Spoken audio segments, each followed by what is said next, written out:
Поразот на претседателските избори за опозицијскиот лидер Христијан Мицкоски значи најава за победа.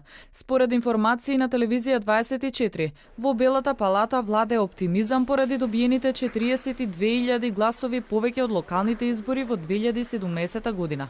За Мицкоски и раководството резултатите од гласовите на Селјановска значат одскочна даска за партијата. Според партиските информации, утре ќе одржи состанок извршниот комитет на партијата, а на маса ќе се стават анализите од излезноста и добиените гласови по општини, но и предвремените парламентарни избори кои ги бара ВМРО-ДПМН.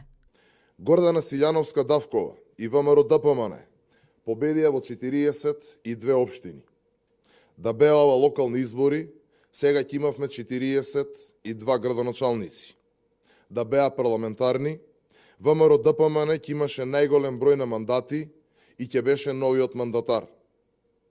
Фактите говорат и дека ВМРО-ДПМН во услови на притисоци, закани и уцени вчера освои 60.000 гласови повеќе отколку во првиот круг. Значи ја зголемивме својата поддршка. Или вкупно ВМРО-ДПМН тежи 380.000 гласа.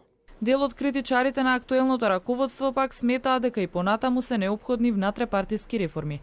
Богоевски во интервју за Фактор вели дека резултатите на ВМРО-ДПМН на овие избори не се успех.